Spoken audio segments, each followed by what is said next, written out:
देखो, सीधी सीधी बात एक है, जो काम करने की हमारी औकात ना हो वो काम हमें और आपको नहीं करना चाहिए।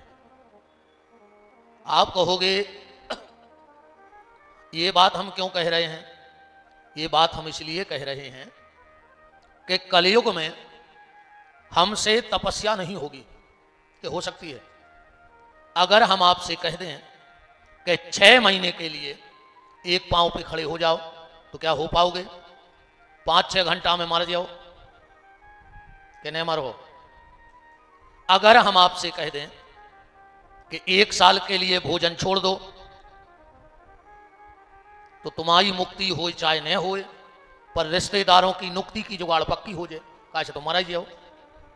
बोलो मर हो कि नहीं मर हो? कलयुग में हमसे दान भी नहीं होगा। कि हो जाएगा? नहीं होगा। कलयुग में तपस्या करने की हमारी औकात नहीं है। कलयुग में व्रत करने की हमारी औकात नहीं है। कलयुग में दान करने की हमारी औकात नहीं है। कलयुग में सिर्फ एक साधन है जो हम और आप कर सकते हैं, वो है भगवान का नाम। भगवान का नाम हम कलयुग में ले सकते हैं। इसीलिए गोस्वामी तुलसी बाबा ने कहा कि यह कलिकाल ना साधन दूजा। इस कलयुग में कोई दूसरा साधन है ही नहीं भव से पार होने का। कि यह कलिकाल ना साधन दूजा, और जोग जग जप तप व्रत पूजा। ये कलयुग में हमसे नहीं बनेगा। तो गोस्वामी जी से कहा फिर हम क्या करें? बोले बस एक काम करो तुम। तो कौन सा? राम ही सुमरिए। राम जी का ध्यान करो और राम ही गावी। राम का ध्यान करो, राम जी का नाम जपो। और इतना ना हो पाए तो फिर गोस्वामी जी ने कहा बिल्कुल सरल उपाय है। अगर भजन भी नहीं कर पा रहे हो, कीर्तन भी नहीं कर पा रहे हो, स्मरण भी नहीं कर पा रहे हो, तो गोस्वामी जी बोले फिर बस एक काम करो कलयुग में। बोले कौन सा? संतत सुनहि राम गुण गावहि। कहीं जाके सत्संग में बैठ जाओ और भगवान की कथा को सुनो। ये सबसे सरल साधन है कलयुग में। देखो, जीवन तो जीना ही पड़ेगा कि नहीं जीना पड़ेगा? जीना पड़ेगा। जब तक सांसें हैं तब तक इस जीवन को जीना पड़ेगा। देखो, जब तक जुबान बोलती है और जिस दिन जुबान बोलना बंद कर देती है तो फिर आंखें बोलती हैं। बोलती हैं कि नहीं बोलती? पहले जुबान बोलती है, जुबान बोलना बंद कर दे तो आंखें बोलती हैं, आंखें बोलना बंद कर दे तो सांसें बोलती हैं। आदमी सो जाए, आंखों को बोल वो बंद होगा, फिर भी मरो तो नहीं, सांस चल रही माने जिंदा है। पहले जुबान बोलती है, फिर आंखें बोलती हैं, आंखें नहीं बोलती तो सांसें बोलती हैं, और सांसें नहीं बोलती तो धड़कन बोलती है। बोलती है कि नहीं बोलती? डॉक्टर वो मीटर ईटर लगा के हाँ भाई धड़कन चल रही है, भली सांसें कम है पर धड़कन अब है। तो जुबान बोलती है, जुबान नहीं बोलती तो आंखें बोलती हैं, आंखें नहीं बोलती तो सांसें बोलती हैं, सांसें नहीं बोलती तो धड़कन बोलती है, और जब धड़कन नहीं बोलती तो फिर डॉक्टर बोलता है आई एम सॉरी। बोलता है कि नहीं? फिर आखिरी में डॉक्टर बोलता है आई एम सॉरी। अब धड़कन ही नहीं बोल रही तो ले जाओ, किस काम के बचे? तो जीवन तो जीना है, पर एक बात से गणना करना, कपड़ा चूहा भी काटता है और कपड़ा दर्जी भी काटता है। काटता है कि नहीं काटता? कपड़ा चूहा भी काटता है और कपड़ा दर्जी भी काटता है, पर दोनों में अंतर है। जब कपड़े को चूहा काटता है तो कपड़े का बंटा झाड़ कर देता है, पर जब दर्जी उस कपड़े को काटता है तो उसका उद्धार कर देता है। करता है कि नहीं करता है? तो जीवन हमें भी काटना है, तो फिर हम इस जीवन को चूहे की तरह ना काटें। देखो, या तो जीवन का तमाशा बनेगा, बनेगा कि नहीं बनेगा?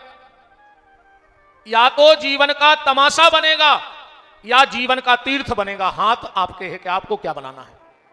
इस जीवन को तीर्थ बनाना है कि तमाशा बनाना है। जीवन तुम्हें ढंग का जीना है कि ढोंग का जीना है, यह तुम्हारे हाथ में है। आज की चर्चा और आज की जो कथा है वो कथा परीक्षित और सुखदेव जी का संवाद है। आज सृष्टि की उत्पत्ति की कथा है। आज का जो विषय रहेगा कथा का वो सृष्टि की उत्पत्ति है। सुखदेव जी जो परीक्षित को नियम बताएंगे आज, वो ढंग के जीवन जीने का नियम होगा, ढोंग के जीवन जीने का नियम नहीं होगा। आज की एक एक बात आज अमृत भी होगा और कथामृत भी होगा, क्योंकि जैसे ही सुखदेव जी आएंगे और देवता पहुंच जाते हैं अमृत का घट लेकर के। देवताओं ने अमृत का घट सुखदेव जी के सामने रख दिया और कहा कि भगवान, ये जो समुद्र का निकला हुआ अमृत है इसे राजा परीक्षित को पिला दो जिसमें वो अमर हो जाए, और जो कथा का अमृत है वो हम लोगों को पिला दो। सुखदेव जी ने कहा यह फैसला तो परीक्षित करेगा कि उसे समुद्र का निकला हुआ अमृत पीना है कि भागवत अमृत को पीना है। यह फैसला किसके हाथ में है? परीक्षित के। सुखदेव जी ने कहा परीक्षित बताओ तुम्हें कौन सा अमृत पीना है, कथामृत पीना है कि समुद्र से निकला हुआ अमृत पीना है? सुखदेव जी ने कहा, तो परीक्षित जी बोले कि भगवान, जब मैंने अपना सर्वस्व आपके चरणों में निछावर कर दिया है तो अब आप बताओ कि इन दोनों में अंतर कितना है, कथामृत में और समुद्र के निकले अमृत में फर्क कितना है? सुखदेव जी कहते हैं राजन, अगर समुद्र का निकला हुआ अमृत पी लिया तो दीर्घजीवी हो जाओगे और कथामृत पी लिया तो दिव्यजीवी हो जाओगे। परीक्षित, अगर समुद्र का निकला हुआ अमृत तूने पी लिया तो अमरत्व को प्राप्त हो जाओगे, और अगर कथा के अमृत को पी लिया तो अभयत्व को प्राप्त हो जाओगे। अब बताओ तुम्हें क्या करना है? परीक्षित जी बोले भगवान, आप हमें यह बताओ कि अमरत्व में और अभयत्व में क्या अंतर है, दीर्घजीवी में और दिव्यजीवी में क्या अंतर है? सुखदेव जी बोले सुनो राजन, अमरत्व और अभयत्व में यह अंतर है और दीर्घजीवी और दिव्यजीवी में यह अंतर है। देवता अमरत्व को तो प्राप्त हो गए पर अभयत्व को प्राप्त नहीं हुए। देवताओं ने समुद्र मंथन का अमृत निकला और पी लिया, अमर तो हो गए, पर जब भी कोई दैत्य उन पे हमला करता है, आक्रमण करता है, तो वो जाके गुफाओं में छुप जाते हैं। मरने का डर उनको आज भी है। संसारी को मरने का डर होता है पर साधक को मरने का डर नहीं होता। इसलिए कबीरदास जी ने बड़ी प्यारी बात कही कि मरने से या जग डरे। कबीरदास जी कह रहे देखो डर लगा थो मरवे से डरात रहो, मरवे से या जग डरे मोरे मन आनंद, मरने पर ही पाऊंगा मैं तो पूर्णा परमानंद। जब मरूंगा तभी तो उससे मिलूंगा। तो अमरत्व और अभयत्व, अच्छा दीर्घजीवी और दिव्यजीवी में क्या अंतर है? आदमी को यह नहीं सोचना चाहिए कि हम कितना जिए, ये कभी मत सोचो कि हम कितना जिए, ये सोचो हम जितना भी जिए वो कैसे जिए। लंबी आयु से क्या होगा? सर्प की आयु 1000 वर्ष की है। सर्प की कितनी आयु है? 1000 वर्ष। अच्छा सांप अब ही मर जाए अपन का नुकसान है, और सांप 1000 की जगह 2000 साल जिंदा रह जाए तो समाज को क्या फायदा है? जिंदा रहे भी बताओ। मर भी जाए तो नुकसान नहीं और जिंदा भी रहे तो फायदा नहीं। हालांकि आजकल तो बड़ी दिक्कत बन गई है। एक सांप ने एक आदमी को डसा, एक सांप ने एक आदमी को डसा।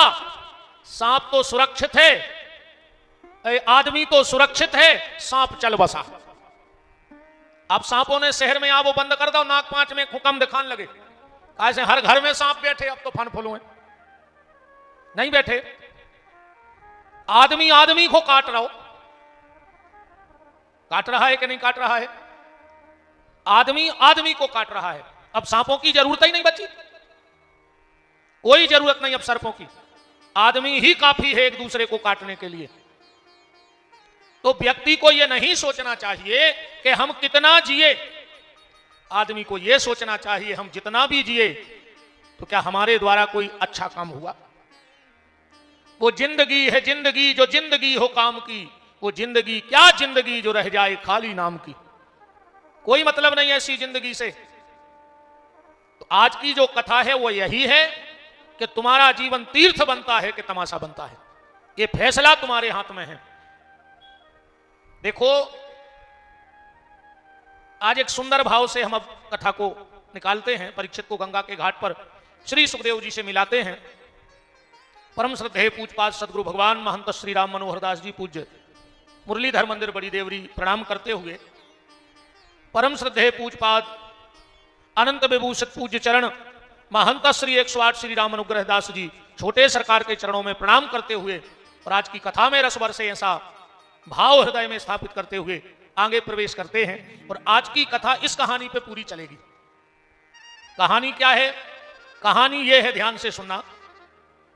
एक चोर 25 साल से चोरी करता था, ठीक। उसका बेटा था। एक दिन बेटे ने बाप से कहा कि पापा हमें भी चोरी कर वो सिखाओ, तुम्हें 25 साल का अनुभव है तो हमें भी चोरी करना सिखाओ। बाप ने कहा बेटा चोरी का कोई अनुभव नहीं होता, चोरी बताओ, चोर का बता दे कि चोरी कैसी करी जाती। बोले नहीं नहीं पापा कुछ तो सिखाओ। बोले बेटा चोरी तो समय काल परिस्थिति के हिसाब से होते, अब वो में हम क्या बता दें कि कौन घर है, कहां दरवाजा है, कहां तिजोरी रखी, कहां चाबी रखी, वो तो तुरंत को काम है होते। बोले पापा फिर भी हम पहली बार चोरी करने जा रहे तो हमें डर लगता है। बाप बोलो हम तो कर सकते हैं कि तुम्हारे संगे वो घर तक चल सकते हैं, पर भीतर तुम्हें जाने पर घर के दरवाजे तक तो हम तुम्हें लेवा जा सकते हैं, पर आगे का काम तुम्हें अपने दिमाग लगा के करना है। लड़का बोलो तो चलो, कम से कम वो घर तक ही ले चलो। चोर ने अपने बेटे को लिया और बता दिया कि वो है मकान, उस मकान में चोरी करनी है। आदमी बाहर खड़ा रहा, लड़का भीतर गया, चाबी सामने टंगी दिख गई। उसने चाबी उठाई, अलमारी खोली, पैसा निकाला, बहुत ध्यान से समझना। और जैसे ही पोटली बांध के भगने को तैयार हुआ, मालिक की नींद खुल गई। गांव के पटेल के यहां चोरी करने गया था, बड़े आदमी के यहां, उसकी नींद खुल गई। अब नींद खुली तो वो चिल्लाया चोर चोर चोर चोर। अब तो वो घबरा गया, पहली बार चोरी करने गया था। तो वो नीचे को ना भागकर ऊपर जीना पे चढ़ गया, छत पर गया। उसने सोचा अब तो मर गए, अब क्या करें। तो उसने छत से नीचे झांक कर देखा तो बगल में एक खाली जगह डरी थी, तो बहुत चारों धरो तो घास। उन्हें सोची अब छत पे तो मरा ही जाए, तो अब कूद जाओ चाहिए, हाथ पांव टूटे जब देखिए। तो पूरे पैसे की थैली लेकर वो उस घास में कूद गया। अब पूरा मोहल्ला इकट्ठा हो गया। इस लड़के ने पता क्या किया, जेब से निकाली माचिस और वो चारे में आग ही लगा दी। धू धू करके चारा जलने लगा, पूरे मोहल्ला में हड़कंप मच गया। आग लग गई, आग लग गई, आग लग गई। अब पटेल जिसके यहां चोरी हुई थी वो पूरा मोहल्ला इकट्ठा हो गया। जो लड़का चोरी करने गया था वो दौड़ के गया पटेल के पास। अब तो कुआ चिंता रात में गो तो कहने लगो पटेल आगी लग गई। बोले हाँ। बोले जल्दी तुम्हारे ट्रैक्टर की चाबी दो, हम टैंकर ले जाएं। अब पटेल तो हड़बड़ाहट में उन्हें जल्दी चाबी दे दी। उन्हें ट्रैक्टर करो चालू, घरे आ गए। बोले पिताजी माल भी आ गया और ट्रैक्टर भी आ गया। कहानी बस इतना ही है आज की। ये कहानी आपसे क्या कह रही है, किसी को भी कोई साधना करनी है, कोई भजन करना है, कोई पूजन करना है, तो संत सदगुरु तुम्हें उस दरवाजे तक तो ले जा सकता है। जैसे चोर अपने बेटे को दरवाजे तक लाया, ऐसे कोई भी तुम्हारा गुरु हो, संत हो, ज्ञानी हो, ध्यानी हो, वो तुम्हें उस मंजिल के दरवाजे तक ले जा सकता है। पर आगे का काम तुम्हें अपने दिमाग से करना पड़ेगा। अगर तुम अपना दिमाग नहीं लगाओगे तो तुम आगे कुछ नहीं कर पाओगे। डॉक्टर ने तुम्हें दवाई दे दी, अब खानी तो तुम्हें पड़ेगी कि नहीं खानी पड़ेगी। कि खाली डॉक्टर दवाई दे दे तो रोग ठीक हो जाएगा। ऐसे ही गुरु ने तुम्हें मंत्र दिया, पर उसको जपना तो तुम्हें पड़ेगा कि नहीं पड़ेगा। गुरु ने तुम्हें कोई क्रिया बताई, करनी तो तुम्हें पड़ेगी। वो तुम्हें खाली उस दरवाजे तक ले जा सकता है, पर आगे का काम तुम्हें करना है। क्योंकि जितने भी सिद्ध साधक महापुरुष हुए, उनको जो उचित लगा उन्होंने वो साधना की। अब जरूरी नहीं कि जो साधना उन्होंने की वो तुम कर सको। बताओ, हर आदमी की शरीर की अपनी क्षमता है। अब तुम चाहो कि दादा गुरु ने 3 साल से भोजन नहीं करे, तुम 3 दिन आने करो तो मर जाओ, तो जो उन्होंने किया वो हम नहीं कर सकते। पर हमें एक रास्ता मिला है, तो तुम्हें अपने अनुभव के हिसाब से आगे बढ़ना होगा। इसलिए भगवान शंकर पार्वती जी से कह रहे हैं कि उमा कहूं मैं अनुभव अपना, ओ सत हरि भजन जगत सब सपना। संत अपना अनुभव बता सकते हैं, पर अनुकरण तुम्हें करना होगा, अनुसरण तुम्हें करना होगा। इसलिए देखो, बात सीधी सीधी ये है कि परीक्षित जी के लिए सुखदेव जी रास्ता बताएंगे आज, पर चलना तो परीक्षित को पड़ेगा कि नहीं पड़ेगा। गंगा के घाट पर जब श्री सुखदेव जी पहुंच रहे हैं, उसके पहले परीक्षित जी पहुंचे। बड़े बड़े यमलात्मा, महात्मा, साधु, संत, योगी, यति, तपस्वी पहले से वहां बैठे हैं। हाथ जोड़कर परीक्षित जी ने कहा, म्रियमाणस्य किम कर्तव्यो, मरने वाले को आखिर क्या करना चाहिए। देखो, ये सारा संसार ही मरणासन है, मरना तो सबको है। तुरंत संत मुनि महात्मा इकट्ठे हो गए। अच्छा, यह सो भी लिखो है कि 45 साल पहले भीड़ इकट्ठी हो गई थी कथा सुनने वालों की। कितने समय पहले? 45 साल पहले।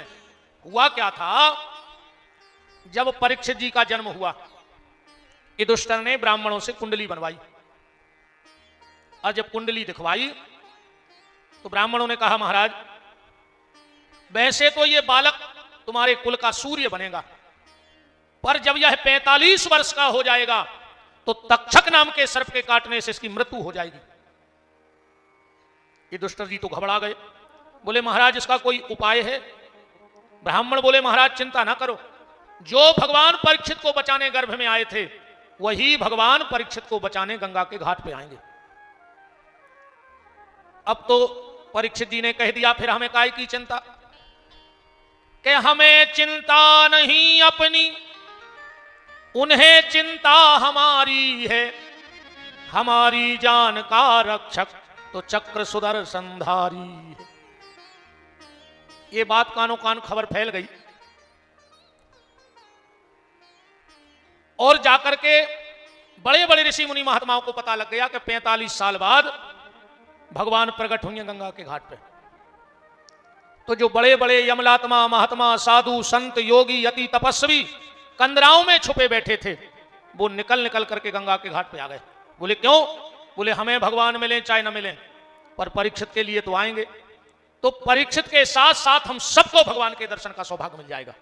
इसलिए 45 साल पहले भीड़ इकट्ठी हो गई थी गंगा के घाट पे। जो परीक्षित ने देखा, हाथ जोड़कर कहा, कौन कहता है कि ब्राह्मण बालक ने हमें श्राप दिया है?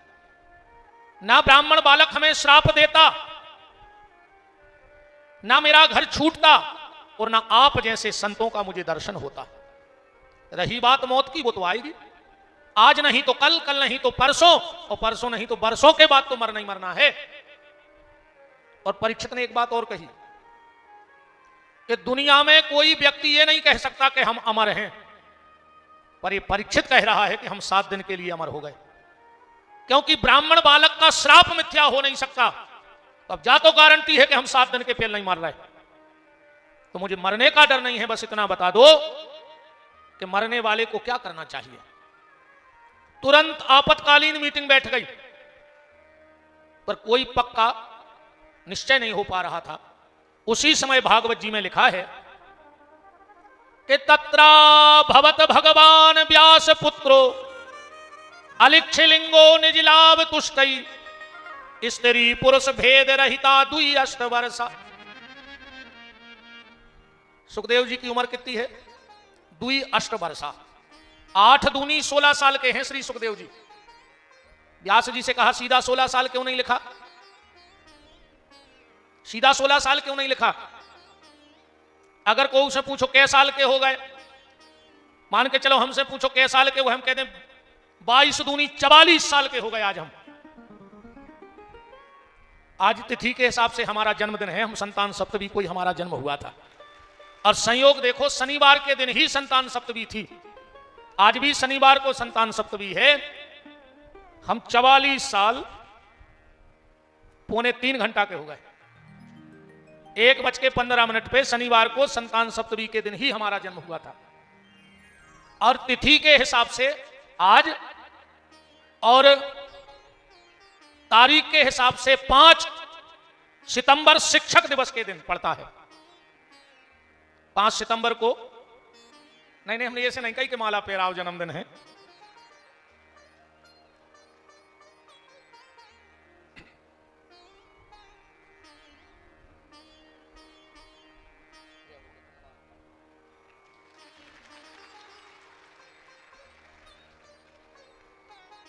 बहुत बहुत धन्यवाद, बहुत बहुत धन्यवाद।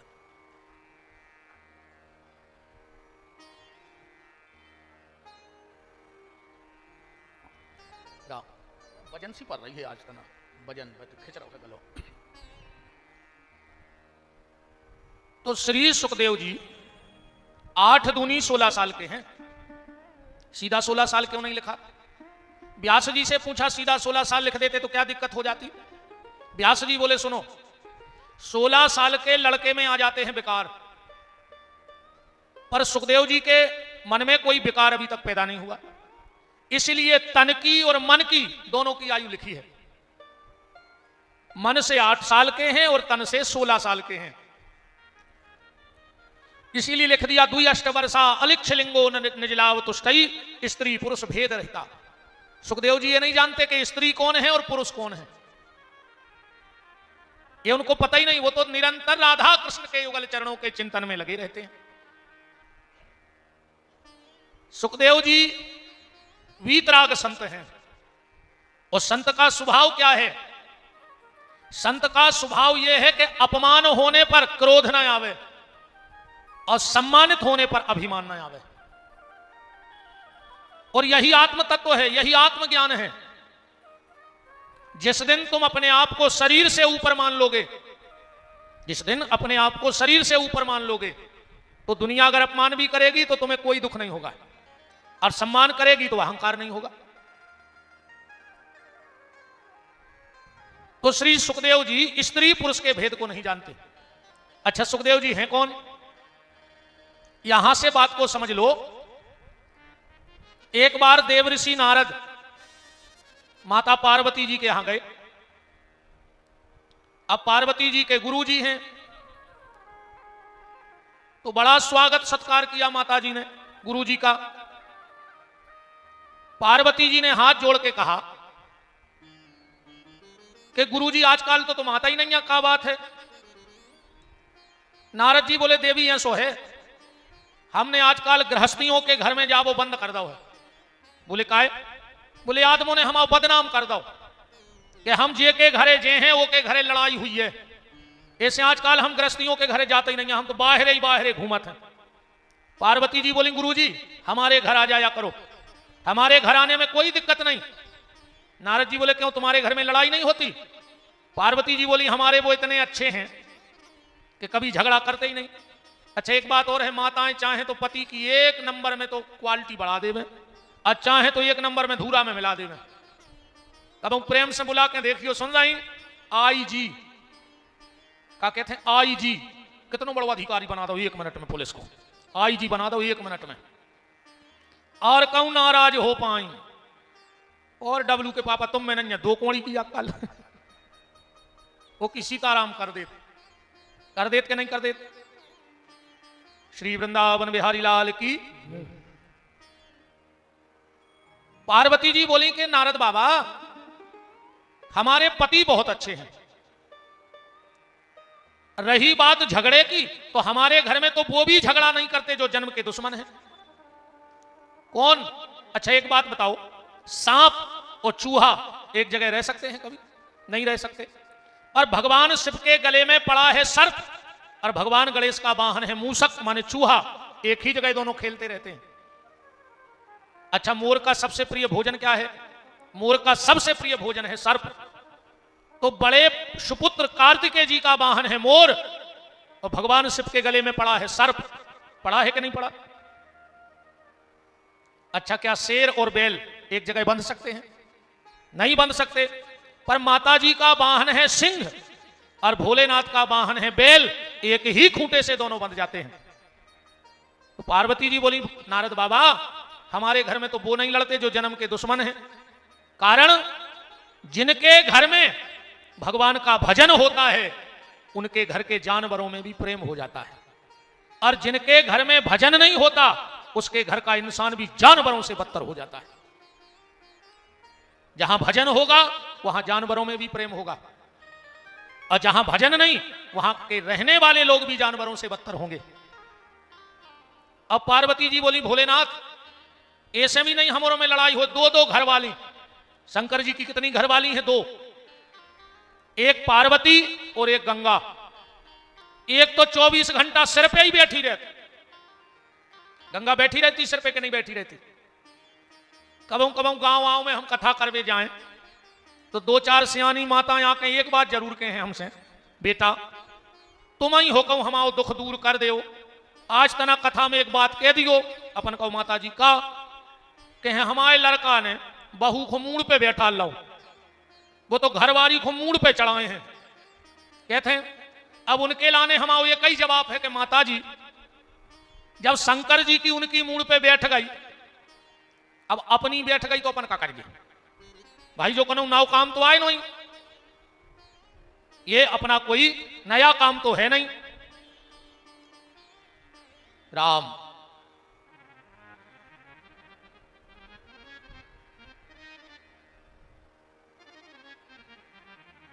हम काहे इतने पढ़े लिखे हैं नहीं, हम तन्नक चूक गए तो गए काम से, अपनी तो धारा टूटी और हम गए काम से। बोलो वृंदावन बिहारी लाल की। पार्वती जी ने कहा कि हमारे घर में कभी झगड़ा नहीं होता। नारद जी बोले कबाऊ तो भाव हुई है, ऐसा हो ही नहीं सकता कि पति पत्नी में झगड़ा न होए। और आज के पति पत्नी में तो ऐसो भी झगड़ा हो जाता। एक पति पत्नी सुबह सुबह उठे और लड़ बैठे। पत्नी बोली हम लड़का को डॉक्टर बने हैं, पति बोलो हम इंजीनियर बने हैं। पति बोलो कि हम कमा रहे, हम मेहनत कर रहे, हमारा लड़का इंजीनियर बने हैं। पत्नी बोली हमारा भी अधिकार है, हम बीमार रहे थे, हमारा लड़का डॉक्टर बने हैं। तेरे तू में इतनी बढ़ गई कि एक दूसरे की तरफ से बासन फेंकने लगे। पति का इंजीनियर मतलब इंजीनियर, पत्नी का डॉक्टर मतलब डॉक्टर। इतने में एक पड़ोसी आओ बोले लड़का है रहे, अरे बोले हम इसको समझा रहे कि हम लड़के को इंजीनियर बनाएंगे, और जापने जिद पे अड़ी कि हम लड़का को डॉक्टर बने। वो बोलो कि वो लड़का से भी तो पूछ ले कि वो खोका बनने। दो ही बोले अबे भाऊ नंजा। लड़का हुआ नहीं और पति पत्नी में डॉक्टर और इंजीनियर का विवाद चालू हो गया।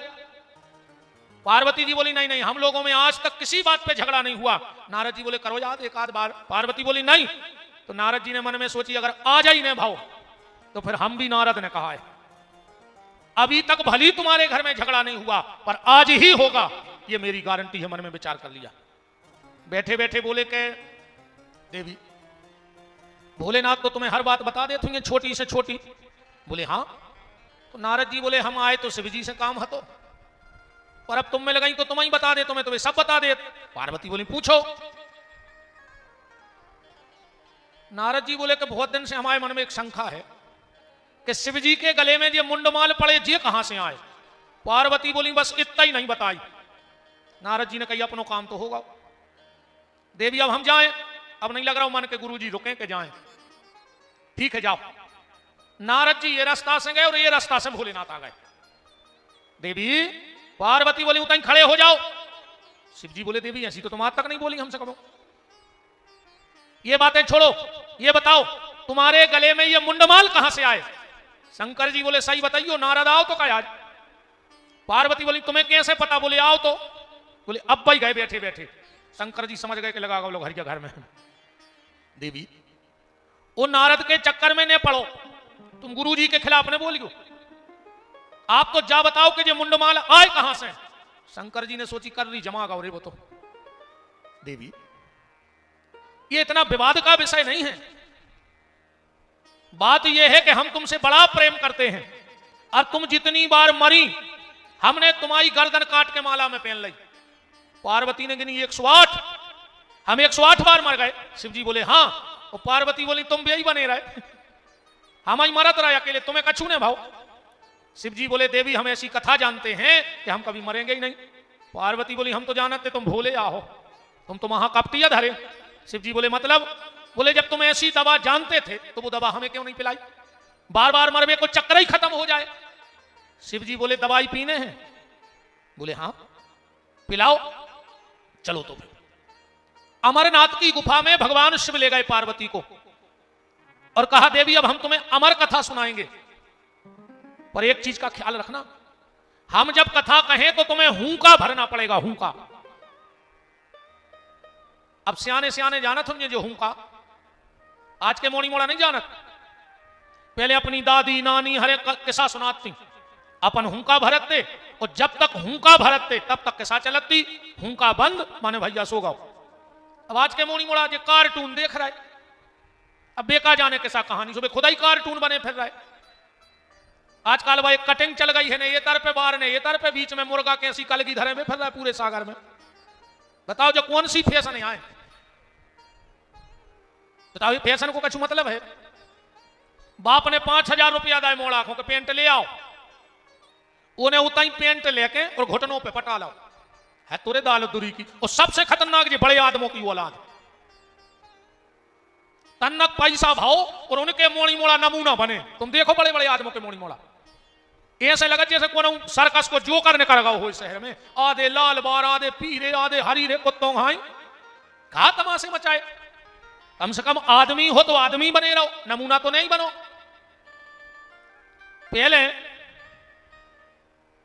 पहले अपन सवेरे उठ के अच्छी चाय से रोटी खाते खाते, केव जनों ने खाई होंगे चाय से रोटी, वह ताकत आज भी है। अब आज के मोड़ी मोड़ा खा रहा है कुरकुरे, तन्ना खबर चली गई का कहीं डॉक्टर ने आईसीयू की कह दी। अब कुरकुरे की औलाद से तुम कहां तक उम्मीद रखो? पहले के बाल बच्चे खाते दाल और चूरमा सो होते सूरमा, और आज के खा रहे पिज्जा सो बन गए चुज्जा, चुज्जा से फिर रहा है पिज्जा खा खा खा, हवा नहीं से पा रहा है आज के मोड़ी मोड़ा, है ना? अरे राम राम राम, बोलो वृंदावन बिहारी लाल की। तो पहले हुंका भरने का नियम था, पहले हुंका भरने का नियम था। और जो ऐसा नहीं कि अकेले सागर की व्यवस्था आए, अकेले सागर की व्यवस्था नहीं जा, पुराणों में कथा है हुंका भरवे की। एक बार क्या हुआ, हमारे ये कन्हैया 4 साल के थे, छोटे से लल्ला, नींद नहीं आ रही थी। यशोदा मैया के पास पहुंच गए और बोले मैया हमें नींद नहीं आ रही। यशोदा जी बोली आओ लाला हम तुम्हें कहानी सुनाएं। सो यशोदा मैया की गोदी में रखा सिर, मैया अच्छी थपकी दे रही है, किस्सा सुना रही। कौन सी? यशोदा जी बोली कन्हैया त्रेता में एक राजा दशरथ भाई, भगवान बोले हूं। अरे कन्हैया उनके ते साक्षात भगवान भाई जिनको नाम है तो राम, भगवान बोले हूं। अरे कन्हैया वे 4 भैया आते, भगवान बोले हूं। अरे लल्ला जब भी 15 साल के भय उनको एक महात्मा आ गौ लेवे, उनकी मैया ने दे दो, भगवान बोले हूं।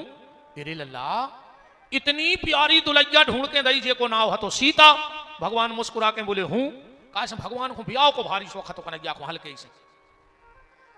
यशोदा जी को कौन काम कराने कह देती कन्हैया हम तुम्हें दुलैया ले आन दे, भगवान फट से काम कर देते। एक बार तो का भाव यशोदा की आ गई जेठानी, यशोदा जी बोली लल्ला बड़ी माँ आई है पांव पड़ ले, भगवान बोले अब बातों न कर गई उनके मुंह में से। बाल हट, राज हट, उत्तरिया हट, बहुत खतरनाक हट है जेती नहीं। यशोदा जी बोली पल्ले कन्हैया पाओ, भगवान बोले पल्ले कन्हैया जेठानिया इतनो मुंह चले है, इतनो कानून बते है, पल्ले कन्हैया तोरे हाथ जोड़े, भगवान बोले हम कन्हैया तो मक्खन दे हैं, भगवान बोले हम खुद ही उठा के खा ले। हम तुम्हें मेला को पैसा दें, भगवान बोले वे तो हमारे बाबा दे देते। पाँव ने पर हो, भगवान बोले यशोदा ने सोची पाँव कैसे परवाएं। यशोदा जी बोली कन्हैया तुम्हें पता है? बोले का तुम्हारी जो बड़ी माँ है बहुत भजन करत है, अगर आज उन्हें कोई आशीर्वाद दे दो रे लल्ला तो शाम तक तो दुलझ जाए आज अरे जो इतनी काई तो जहां भगवान खड़े थे कहीं से सौ पसार सार के कि दुलज्जा मिल जाए। अब बड़ी मम्मी भी इतनी खुश भाई के वाह क्या संस्कार दाए हैं यशोदा ने कि लेट के पांव पड़ रहा हो। सो बड़ी मां ने प्रसन्नता में आशीर्वाद दे दो ये कन्हैया ये तोरे हजारों ब्याह हुए ये तोरे हजारों ब्याह हुए कि रे ये सो आशीर्वाद घलो बड़ी मम्मी को 16,108 ब्याह भाई ये सो आशीर्वाद लगो।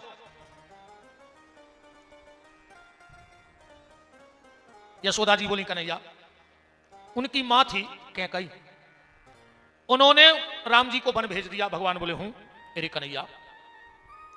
जैसे ही वो पंचवटी में पहुंचे एक रावण नाम का राक्षस आया और उनकी प्राण वल्लभा जानकी का हरण करके ले गया और जो इतनी कई सो गोदी में तो लेटे ही थे बिल्कुल सांप वहां पूंछ पे खड़े हो गए भगवान और दोनों भुजा उठा के बोले लक्ष्मण उठा मेरा धनुष बाण देख वो तेरी भाभी को ले जा रहा है। यशोदा जी बोली दारी के का पागल हो गओ हम किसाया सुना रहे। भगवान बोले मैया मैं ही राम हूं। बगल में सो रहे थे दाऊ।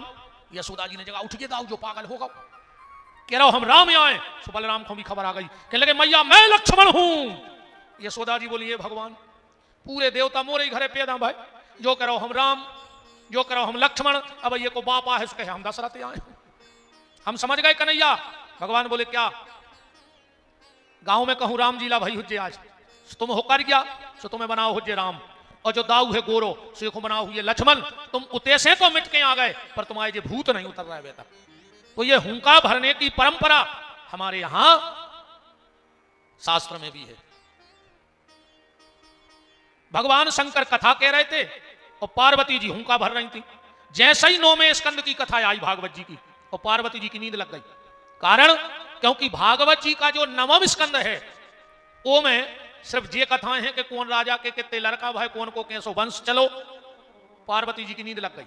अब ये कथा से एक बात और सुनियो शंकर जी से अच्छो वक्ता तो दुनिया में हो नहीं सकत और पार्वती से बड़ी श्रोता नहीं हो सकत पर शंकर जी ने कथा ही कथा कही तो पार्वती की नींद लग गई। आज कहूं कथा ही कथा कह दे में तो 10-20 घंटे खा जाए। जब पार्वती नहीं सुन पाई सीधी कथा अब आदमी कहते महाराज तुम बीच बीच में चुटकला मार दे।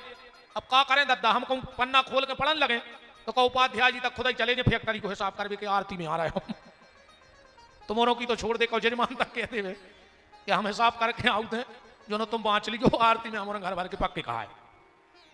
देखो सीधी बात एक सुन लो कथा में दृष्टांत और सिद्धांत बहुत जरूरी है क्योंकि अगर सार को समझना है तो सिद्धांत को समझना है तो दृष्टांत जरूरी है वरना समझ में आने वाला नहीं है। अब एक उदाहरण जो भी देख लो बच्चों की जितनी दवाई होती है छोटे छोटे बच्चों की जितनी दवाई होगी उसमें दवाई कम और मिठाई ज्यादा होती है। सीरा में दही जाता है वो मिठाई के चक्कर में वो बच्चा दवाई चाट लेवे और तुम जबरदस्ती कड़वी दवाई पिलवाई दे हो तो वो उल्टी कर दे। तो हम इतने बड़े आप लोग हो सकते हो हम इतने बड़े ज्ञानी तो है नहीं कि सिद्धांत ही सिद्धांत समझ जाएं या वेदांत ही वेदांत पी जाएं। तो हम भी रे भैया हंसी मजाक की चाशनी में राम नाम को रस मिलाया प्यारा आदमी को कैसऊ तो पी ले बैठ के थे कैसऊ तो एक शब्द कानों में चलो जाए क्योंकि अर्थ और व्यर्थ दोनों जरूरी हैं। अगर व्यर्थ नहीं होगा तो अर्थ नहीं बचेगा व्यर्थ नहीं होगा तो अर्थ नहीं बचेगा। इसलिए अर्थ को बचाने के लिए हम लोगों को कुछ व्यर्थ की बातें भी करनी पड़ती हैं। अच्छा अर्थ नहीं व्यर्थ नहीं होगा तो अर्थ नहीं बचेगा ऐसे समझ लो जैसे बाजार से तुमने केला लाए ठीक अब केला आए अर्थ और छिलका आए व्यर्थ। अब छिलका को तो कुछ काम है नहीं वो में कहे घरे ले आने के भी छिलका फेंक ही दे हो खे हो तो है ना। तो जब दुकान से तुमने केला लाए तो तई छिलका काय नहीं फेंक दो इतनी वजन काय ले आए वो तई फेंक देते छील छील के जैसे घरे फेंकने ऐसे उधर फेंक दो। पर अगर तुम छिलका वहां फेंक देते तो क्या केला घर तक सुरक्षित आ जाता नहीं आता हलवा बन जाता। इसीलिए जैसे केले को छिलके ने बचा रखा है ऐसे ही अर्थ को भी हम लोग कुछ व्यर्थ का मसाला लगा करके उस अर्थ को आप तक भेज देते हैं। 10वें स्कंद में भगवान का जन्म हुआ। पार्वती तो सो रही थी शंकर जी ने जय बोली बोलो आनंद कंद भगवान की जय हो। तुम्हारे भी सो गए थे का जे नहीं बोली, चलो सोले का छुड़िया। राम, पार्वती जी की नींद खुली। भोलेनाथ, उस राजा के बेटे का क्या हुआ? शंकर जी बोले बात तो सवेरे की कथा आए। पार्वती बोली क्षमा कर दे, हमारी नींद लग गई थी। तो ये हुंका कौन भरता रहा? भगवान शंकर ने उठाया त्रिशूल और फेंक दिया। आगे आगे तोता, एक तोता हुंका भर रहा था, अब पीछे पीछे त्रिशूल। सुबह सुबह का वक्त था। सांप्राय आश्रम बद्रीनाथ में श्री कृष्ण द्वैपायन वेदव्यास की पत्नी, जिनका नाम था देवी बिटिका, उनको आई जमाई और तोता उनके गर्भ में प्रवेश कर गया। त्रिशूल लौट के आ गया। बोले भोलेनाथ, वो तो बिटिका के गर्भ में चले गए। सुबह सुबह भगवान शिव पहुंचे। व्यास जी उठ के ही आ रहे थे आश्रम से बाहर। अरे भोलेनाथ आप? शिव जी बोले हमारे घर में चोरी हो गई। व्यास जी हंसने लगे। शंकर जी बोले यार हम चोरी की सुना रहे, तुम हंस रहे। व्यास जी बोले पहले जा बताओ कि तुम्हारा घर कहां है, फिर हम सुने हैं कि चोरी भाई। बोले हमारी अमर कथा चोरी हो गई। व्यास जी बोले उस अमर कथा का प्रभाव क्या है? बोले उस अमर कथा का यह प्रभाव है जो सुन लेता है वो अमर हो जाता है। व्यास जी बोले धन्य है भोलेनाथ तुम्हें, पहले तो कह रहे हो कि जो कथा सुन लेगा वो अमर हो जाएगा। उस तोते ने कथा सुन ली और तुम मुख मार भी आ गए। और ये शिव जी बोले अब तो वो मर है ही नहीं, हम तो भूले गए थे। व्यास जी ने कहा धन्य रे भोलेनाथ, धन्य है तुम्हें। कितने भोले हैं हमारे शिव जी, कितने भोले भोलेनाथ हैं। एक बार ब्रह्मा जी ने पूछा कि भोलेनाथ तुम्हारे घरे को मांग वे आउट है और तुम पट्ट से उठा के दे दे, आगे पीछे की सोचता ही नहीं है। किसी ने कुछ मांगा और आपने दिया। तो शंकर जी बोले तुम्हें क्या दिक्कत है, लगत हमारे घर से जा रही, तुम्हें क्या दिक्कत है? ब्रह्मा जी बोले हमें दिक्कत नहीं है, तुम्हारी को दिक्कत बनत है। फिर बोले कैसी? बोले भस्मासुर आया वरदान मांगने, आपने कह दिया तथास्तु। उसने वरदान मांगा कि हम जिसके सिर पे हाथ रखें वो भस्म हो जाए, आपने कह दिया तथास्तु, वो तुम्हारे पीछे पड़ गओ। तो देवे वरदान देवे के पहले सोच लाएंगे, वरदान देने के पहले सोच लिया करो। शिव जी का जवाब सुनना। शिव जी बोले सुनो ब्रह्मा, अगर हम लेवे देवे में सोचन लगे तो फिर हमसे को भोले के है ही काय को। यही से तो आदमी हमसे भोले के, ने हम आगे की सोचें ने हम पीछे की सोचें। तुम्हारा काम बन जाए, हमारा जो होगा सो हम देख लेंगे। ऐसे हैं भोलेनाथ। आप जितने भी लोग बैठे हो, हम कहे तो भागवत की कथा रहे हैं, पर इन तीन बातों पे विशेष ध्यान से सुन लो। शिव जी की पूजा के संबंध में, भगवान शिव की पूजा में कभी ये गलती मत करना। कौन सी गलती? चाहे आप शिव जी को जल चढ़ाने जाओ, चाहे शिव जी के मंदिर में दर्शन करने जाओ, चाहे कभी रुद्री बनाओ, चाहे शिव चालीसा का पाठ करो, चाहे शिव अभिषेक करो, पर कभी भी सिर पे कपड़ा बांध करके भगवान शिव की आराधना नहीं करनी चाहिए। जो व्यक्ति सिर पे कपड़ा डाल करके शिव जी की आराधना करता है, उसकी संतान उसके कुल को कलंक लगाने वाली हो जाती है। और ये कोई कोरी काल्पनिक बातें हैं नहीं व्यास गद्दी से। आप पेन कागज निकाल लो, हम आपको बिल्कुल श्लोक संख्या तक बताए देते हैं शिव पुराण की। और कल देखना, अगर ना मिले तो कल ही मंच पे ग्रंथ लाना कि गुरुजी तुमने झूठ बोला है। ऐसा नहीं लिखा शिव महापुराण में। शिव महापुराण के महत्तम के अध्याय नंबर 6 के श्लोक नंबर 43 में ऐसा लिखो है।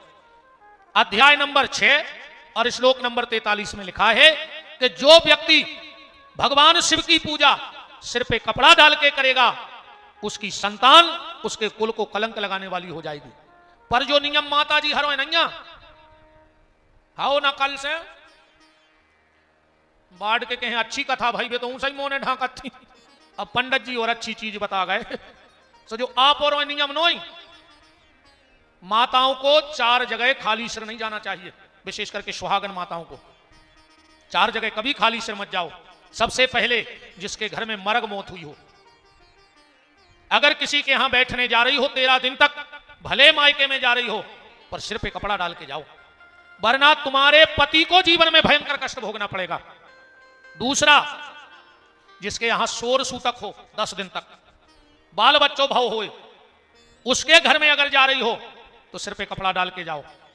जिस गुरु से तुमने दीक्षा ली हो, अगर वो गुरुदेव तुम्हारे सामने आ जाए तो तुरंत सिर पे दुपट्टा डाल लो। और भगवान की कथा में और भगवान के मंदिर में सुहागन नारी को खाली से नहीं जाओ चाहिए। अब इनो ढाक ले तना लग रही हो मन से ना हम पे लटके जाते हैं।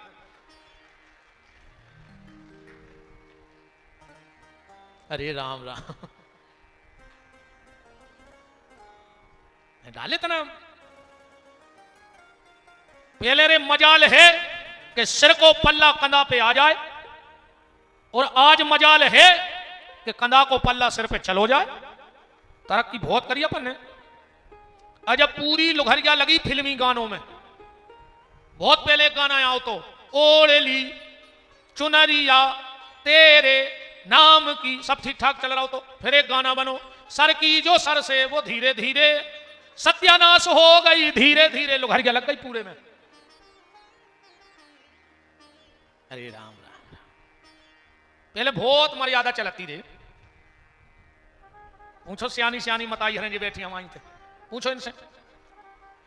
अगर पहले सुसर बैठो हो बहू निकरत नहीं थी, और निकलने पड़े तो बाल बच्चों से कह देती, दादा से कह दे मैं हो जाए हमें निकलने हैं, सो दादा उठ के माए चले गए, बहू निकल गई। आज की बहू अगर सुसर माई खोने हो जाए तो वे मूड पे लात धर के भमक जाए उखी न बाल आते दे हैं सुसर की पिठर में को नकडंडो छुल जाए। अरे राम राम, तरक्की तो बहुत करी है अपन ने।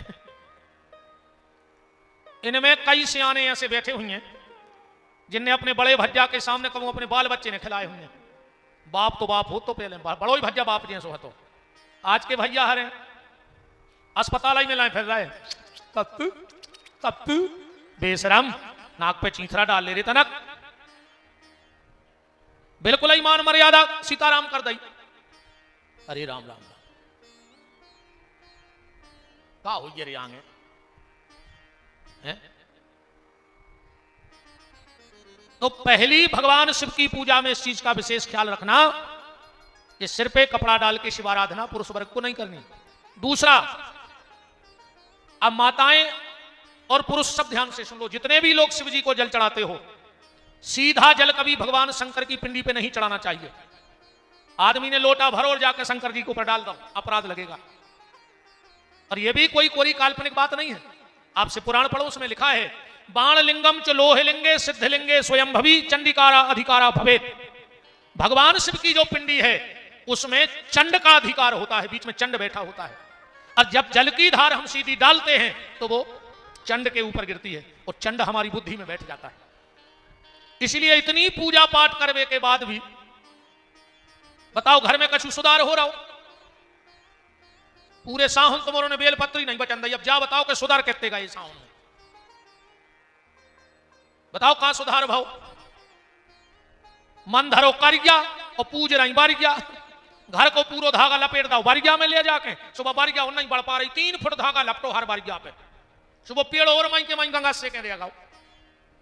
घर की सास प्यासी मर रही, वे शंकर जी धार वे चली गई। बताओ, घर की सास को पानी नहीं दे रही, माटी खंगी को ले आवे साउन भर से, वो कह रहा तुम तो पूरी जगह खोद ले और पूरे के धार दे बना के, उच्च नहीं होने तुम तो मूल पटक के मर जग जो। शंकर जी भी जाना था कि कितनी बड़ी कपटन धरी हो। देखो इन्होंने ने बजाई है थप्पड़ी, अब घरे जाके ध्यान रखियो इन्होंने को। वे देखने लगी अपने अपने के, हमारे तो नहीं बजा रहे ना हम बते हैं, वे जोर रहे पार्षद जी हाथ के, हम नहीं बजा रहे। मेरा हाथ जोड़ के निवेदन है, भगवान शंकर के मंदिर में 6 बजे की बजाय 5 बजे की बजाय 8 बजे चली जाना, पर अगर घर में बूढ़े सास ससुर बैठे हैं तो 1 लोटा जल भर के उनको दे देना। मैं वचन दे रहा हूं, भगवान शंकर तुम्हारे दर्शन करने तुम्हारे घर में आएंगे, तुम्हें भगवान शिव के मंदिर नहीं जाना पड़ेगा, भगवान शिव तुम्हारे दर्शन करेंगे। और ना तुम कछु कर लीजो, तुम तो कितना तीजा रहो, कितना कछु कर ले, पर अगर मन को मेल नहीं जा रहा हो तो कोई मतलब नहीं है। भगवान सब जानत है, आदमी भगवान को ठगरा और तो ठीक है। तो जब भी भगवान शिव के मंदिर में जल चढ़ाने जाओ, सबसे पहले 3 बार जल भगवान शिव की जलहरी पे चढ़ाना चाहिए। लोटा से 3 बार जल थोड़ो थोड़ो सो जलहरी पे चढ़ाओ, फिर एक के बाद भगवान शंकर की पिंडी पे जल चढ़ाओ। फिर देखना तुम भगवान शिव की कृपा। कभी भी भगवान शंकर को बेलपत्र सीधा पहला पत्ता पिंडी पे नहीं रखना चाहिए। पहला बेलपत्र जहां से जलहरी से जल गिरता है वहां रखना चाहिए। दूसरा बेलपत्र जहां पिंडी और जलहरी इकट्ठे होते हैं वहां रखना चाहिए। फिर तीसरा बेलपत्र शिव के पिंडी पर, चौथा बेलपत्र त्रिशूल पर और 5वां बेलपत्र नंदी पे चढ़ाना चाहिए। आप चढ़ा के देख लीजिए, आपको पता लग जाए। आप चढ़ा के देख लेना और फिर अगली कथा में बताना कि हमने आपका बताया उपाय किया। पर वो के संगे बात जा है कि मन साफ राखियो न, तुम तो पूरा बेलपत्र हमसा के धर दियो शंकर जी की पिंडी पर, कुछ नहीं हो रहा हो। आजकल भाई कहावत चल रही है, एक लोटा जल हर समस्या को हल। टैंकर लगा दे सीधो और नकुआ से मोटर कसवा दे। जब एक लोटा जल में हर समस्या को हल है तो सीधी मोटर कसवाओ ना, गड्ढा करवा के सीधो घर में। प्यारे, एक लोटा जल हर समस्या का हल, पर जब मन में ना हो कोई छल तो फिर एक लोटा जल कमाल करे। और अगर मन में छल है तो कुछ नहीं होने वाला। तो भगवान शंकर से अमर कथा श्री सुखदेव जी ने सुनी और वही श्री सुखदेव जी आज राजा परीक्षित को कथा सुनाने के लिए गंगा के घाट पे आ रहे हैं। जनक जी से जिनको प्रमाण पत्र मिला, जनक जी से प्रमाण पत्र मिला श्री सुखदेव जी को। जब व्यास जी के पास सुखदेव जी आए हैं जंगल से तो कहा, पिताजी हमें भागवत सुनाओ। बोले, बेटा ऐसे भागवत नहीं मिलती सुनने, उसके लिए तुम्हें पहले किसी आत्मज्ञानी का लिखित प्रमाण पत्र चाहिए कि तुम भागवत सुनने के अधिकारी हो कि नहीं हो। सुखदेव जी के पास, सुखदेव जी जनक जी के पास गए और जनक जी ने जब उनको आत्मज्ञान कराया, फिर लौट करके श्री सुखदेव जी ने अब परीक्षित को कथा कहने के लिए जा रहे हैं कि ज्ञान के पर्वत ध्यान के सागर, बाले यति सुख देव कहाए, ऐसे महातपधारी के द्वारे याचक बन के परीक्षित आए।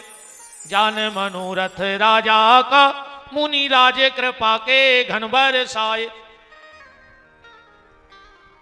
जैसे ही श्री सुखदेव जी को देखा, परीक्षित जी चरणों में गिर पड़े और सीधा प्रश्न कर दिया कि म्रियमाणस्य किम कर्तव्यो, मरने वाले को आखिर क्या करना चाहिए। जितने भी महात्मा बैठे थे बोले, काय परीक्षित, इतने बड़े संत आए, ने तुमने पांव धोआए, ने तिलक लगाओ, ने आरती करी और तुमने सीधी अपनी बात रख दी कि मरने वाले को क्या करो चाहिए। सुखदेव जी क्या सुंदर बात कह रहे हैं, परीक्षित जी क्या सुंदर बात कह रहे हैं कि नूनाम भगवतो ब्रह्मा ग्रहेषु ग्रह मेधिना।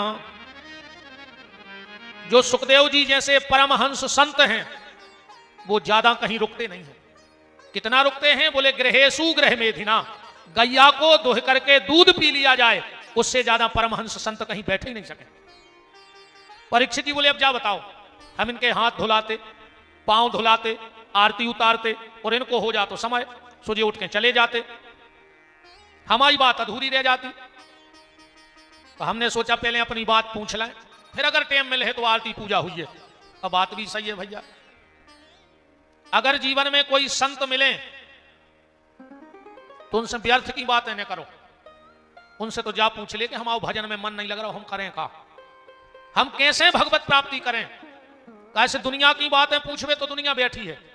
एक जने हाथ उठा के बता दो, तुम्हारे रिश्तेदार ने आज तक तुम्हें फोन लगा के पूछी हो कि काय माला करत हो, काय रामायण पढ़त हो, मंदिर जात हो, पूछी? उठा दे ईमानदारी से हाथ के कोनो रिश्तेदार ने फोन लगा के कही हो कि काय भजन कब से नहीं करो, माला कब से नहीं करी?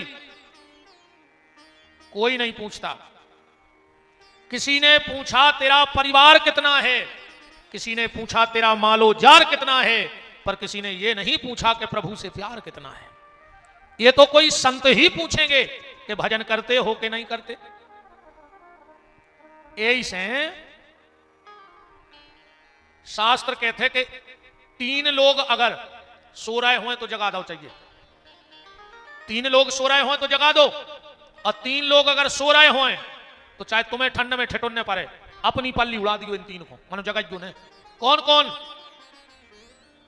के सोता बा को जगाइए, जो करे हरि को जाप। अगर कोनो संत साधु महात्मा सो रहे हो तो जगा दे, कैसे वे उठ के का करें? भगवान को भजन करें। तो मान के चलो कोई संत 5 बजे सो के जगते हैं और तुमने जगा दो 4 बजे, अब वे माला लेके बैठ गए, तो 1 घंटा को भजन तुम आओ कहा, वो कैसे भी तो 5 बजे उठाते, तुमने 4 बजे उठाओ। संत, सिपाही और शिक्षक, अगर ड्यूटी पे सिपाही सो रहा हो तो जगा दो, स्कूल में अगर शिक्षक सो रहा है तो जगा दो, तुम्हें पाप नहीं लगेगा। और 3 अगर सो रहे हो तो सोन दो। कौन? शेर। अब जंगल में शेर सो रहा हो तुम होते हो न करो, अकाओ को हम तो जगे हैं, फिर तुम बचो, दबे पांव सरक ले होते से। सांप, बिल्कुल न परो, निकल ले दबे पांव। और तीसरो है शराबी, अगर दारू खोर की सुबह ने नींद लगी हो तो चुपचाप सोन दो, काय से वो उठ के सीधो कलारी खुदवर है, कहूं 10 बजे नो सोत रहो तो 2 पगुआ के बच रहा है सीधे। सोता बा को जगाइए, जो करे हरि को जाप, और ये तीनों सोते भले, शेर शराबी सांप, इनको सुन दो। अच्छा, दारुगा भी यार दारुगा ही होते हैं। हाँ, ये दारू को इतना मजा है, एक दारू धरी थी एक डिब्बा में, सो में एक चूहा गिर पड़ो, ध्यान से सुनियो, एक बरनी में शराब भरी तो में एक चूहा गिर पड़ो, जब वहीं के निकली बिलक गया। चूहा बोलो कि बिल्ली बिल्ली बिल्ली मुझे बरनी से बाहर निकाल। बिल्ली बोली क्यों? बोले चाहे तुम हमें निकाल के खा लियो, पर हम शराब में डूब के नहीं मरो चाहत, हम शराब में डूब के नहीं मरो चाहत, हम आदमी नोई, हम शराब में डूब के नहीं मरना चाहते, हम इंसान नहीं है। क्योंकि देखो भैया, जहर में और शराब में बस इतना अंतर है, जहर पियोगे तो अकेले मरोगे, और कहूं शराब पी हो तो पूरे परिवार को लेकर मर जाओ, पूरे परिवार को लेकर मर जाओ। ऐसे अच्छे जहर पी के मर जा, घर के तो सुखी रहे हैं। आजकल की दोस्ती भी ऐसा ही चल गई। आजकल के दोस्त कहते हैं तुम्हें दोस्ती की कसम है, एक पेक तो ले नहीं पा रहे। अच्छा, कछु कछु कहते हैं ने पियो तो हम मरो मो देखो, हमने भाई ना हम गरे पे लात धर देते, कल मरत देश भाई मर जा, तुमसे भाई विधि क्या है दारुओं से बताओ, कल मरत देश आज मर जा, का लेने देने हमें दारुओं से। तो एक कांच की बरनी में चूहा गिर गया, हल्ला न करो यार बच्चा, धीरे धीरे सुनो, बिल्कुल सकोच हमें को ने कहा ध्यान रख दो, हम सब भूल जाते 3 घंटा है ने को खास आए थे हम आओ भाई, अपने स्वभाव में नन्या के हमारे घरे आज जो, हम सो हैं तुम गाज जो, अपने बस की नन्या भाई सुनो तो हम चले आए, तुम कहो कि भगवान को सुनाओ सो हमारे घरे 2 छबला धारी, हम घर ही नहीं पढ़ाते रहते बैठे बैठे। एक शराब की बरनी में चूहा गिर गया, देखो दारूखोरों को मजा, जब वहीं के निकली एक बिलक गया, चूहा बोलो बिल्ली मुझे शराब की बरनी से निकाल, चाहे तू खा लिए मुझे, पर हम शराब में डूब के नहीं मरो चाहत। बिलैया ने 2 ही पंजा मारे, बरनी लुढ़क गई, चूहा निकलो सो बिल में चलो गो। बिल्ली बिल के बाहर खड़े होकर बोली क्यों रे चूहा झूठ बोलता है, कह रहा था कि बरनी में ऐसे निकले हैं और हमें खा लिए, तू बिल में चलो गो। चूहा कहने लगो वो तो हमने शराब के नशा में कह रही थी शराब का नशा था, बोतल में नशा नहीं रहे, पर जो शराब में डूबा, जो शराब में डूबा उभरा नहीं जिंदगानी में, और लाखों घर मिट गए बोतल के बंद पानी में, हजारों घर बर्बाद हो गए, फिर भी आदमी पी रहा है। अच्छा, मैं जा समझ में नहीं आया कि शराब तुमने पियो, वो गाली जी हमारी बहनें खाएं, मार जी हमारी बहनें खाएं, इनने का गलती करी हमें जा बताओ। हम तुम्हारे को उपाय बता रहे हैं, अच्छी जब पी के आवे तो भीतर से लगा जो कुंदी, और ऐसी घुटी मारी को कढ़ाई में मेन हड्डी टूटे ने, और महीना खोच रहे, सेवा कर ली को घर बारो तो आई तुम्हें मौका मिल जाए, नहीं तो वो कौखू बता पे है कि हमें घर बारी ने मारो है, कौखू ने बता पे। श्री सुखदेव जी से परीक्षित जी ने हाथ जोड़ के कहा मरिय मानस किम कर्तव्यो, मरने वाले को आखिर क्या करना चाहिए। और परीक्षित के प्रश्न पर सुखदेव जी इतने गदगद हुए, इतने गदगद हुए कि भागवत में स्तुति करना ही भूल गए। भागवत में जय नहीं बोली, सीधी भागवत प्रारंभ हो गई। कहां से? सुखदेव जी के मुंह से पहला शब्द निकल रहा है भागवत जी का। बरियाने से ते प्रश्न कृते लोको हितम नृप आत्मा विततम साम पुंसा श्रोतायादिसुया परा। सुखदेव जी के मुंह से पहला शब्द निकला भागवत जी में, वाह। अच्छा, रामचरितमानस कहां से प्रारंभ है? रामायण का पहला श्लोक क्या है? पहला शब्द वर्णानमर्थ संघानाम रसानाम छंदसामपि मंगलानाम च कर्तारौ वंदे वाणी विनायको। बा शब्द निकला पहला। बा शब्द क्यों निकला? वा शब्द इसलिए निकला क्योंकि संस्कृत की भाषा में बा शब्द दब्धाकार है। वमृतम अमृतमय शब्द है। तुलसीदास जी ने इसलिए अमृत के शब्द से रामायण प्रारंभ की कि कलयुग रूपी नाग सबको डसेगा, तो जिसके घर में रामायण का रोज पाठ होगा उसके घर में कलयुग प्रवेश नहीं करेगा। घर में रामायण का पाठ किया करो। अब विशेषकर हमारी जितनी बेटियां बैठी हैं उनसे निवेदन है, ज्यादा ना कर पाओ तो घर में रोज पुष्प वाटिका का पाठ जरूर किया करो। पूरी रामायण पढ़ो तो बहुत अच्छी बात है, ना पढ़ पाओ तो पुष्प वाटिका का पाठ जरूर किया करो। जो बेटी पिता के घर में रह के रामायण का पाठ करती है उसको सुंदर घर और सुंदर वर की प्राप्ति होती है। और ना फिर चाहत नहीं फिलम्बारो और मिल गओ चिलम्बारो। ध्यान रखियो, फिलम्बारे के चक्कर में चिलम्बारो मिल है। घर में तुलसी की क्यारी हो, ध्यान से सुनना। शास्त्र में यहां तक लिखा है कि जिसके घर में तुलसी ना हो उसके घर का पानी स्वान मूत्र की तरह होता है। जिसके घर में तुलसी ना हो उसके घर का भोजन मांस की तरह होता है। उसके घर का पानी मत पियो जिसके आंगन में तुलसी ना हो। घर में तुलसी की क्यारी हो, गले में तुलसी की कंठी हो, एक आध दानो पे लियो, हाँ, और घर में तुलसीदास की रामायण का पाठ हो तो उस घर में कलयुग प्रवेश नहीं कर सकता है।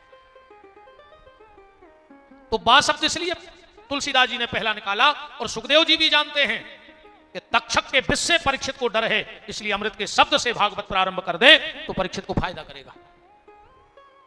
बरियाने सते प्रश्न कृते लोको हितम नृप। परीक्षित, तूने इतना सुंदर प्रश्न किया है कि मरने वाले को क्या करना चाहिए, तो ये तेरे अकेले का प्रश्न नहीं है कि मरने वाला क्या करे, ये सारे संसार का प्रश्न है कि मरने वाला क्या करे। क्योंकि सारा संसार ही मरणासन है, सबको मरना है। अच्छा, मौत निश्चित है, आहे आहे कि नहीं आहे? आहे। पर मौत अनिश्चित भी है, पता नहीं है कब आहे। मौत निश्चित है कि आएगी, पर अनिश्चित है कब आएगी इसका कोई पता नहीं। अच्छा, जो चीज जब बढ़ती है तो बढ़ती जाती है और घटती है तो घटती जाती है, पर जिंदगी का खेल देखो, इसमें घटने बढ़ने का काम बिल्कुल एक साथ चल रहा है। जितनी उम्र बढ़ रही है तुरंत उतना ही घट रही है। घटने और बढ़ने का खेल बिल्कुल एक साथ चल रहा है। परीक्षित, सारा संसार मरणासन है, पर हमारी हालत ऐसी हो गई है।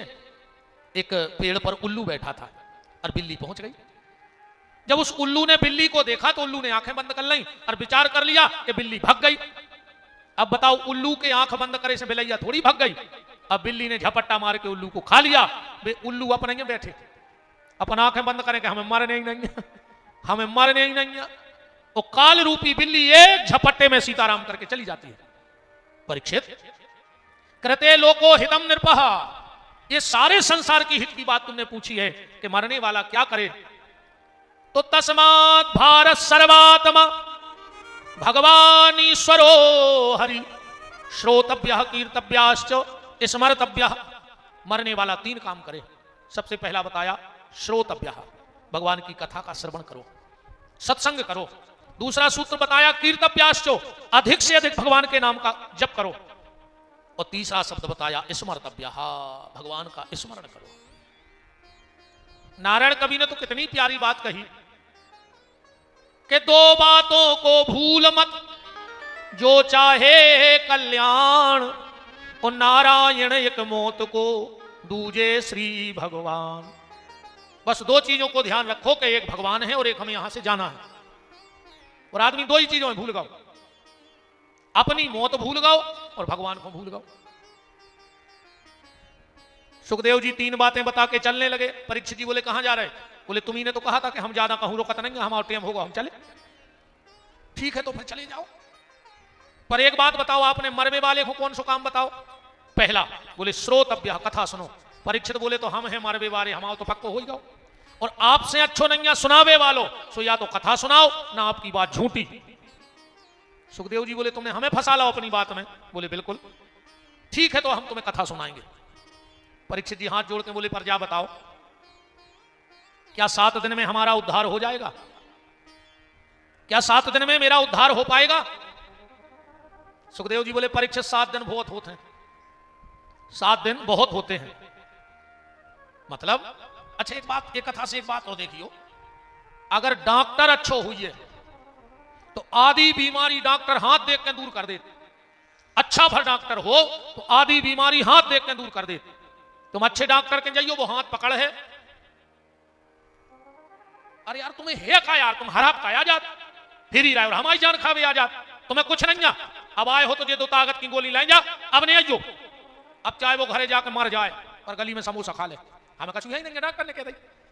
अब कोनो कोनो डॉक्टर कहूं 2 बेर हाथ पकड़ के कह देवे ओ ओ ओ देखो लगातार स्टूल पे मार जाए यार, हमका इतने सीरियस है का घरे फोन कर दें यार। डॉक्टर बोले भरने 2-3 बेर ऐसा कर दे ओ ओ ओ तो इसको ब्लड प्रेशर बढ़ो, जबरन में बीमार हो जाए बिल्कुल। अच्छा एक बात हो रही यार, 2 लोगों से कम बुराई न करियो, एक भगवान से एक डॉक्टर से। अगर भगवान रूठ गाओ तो डॉक्टर के पहुंचा दे, और कहूं डॉक्टर रूठ गाओ।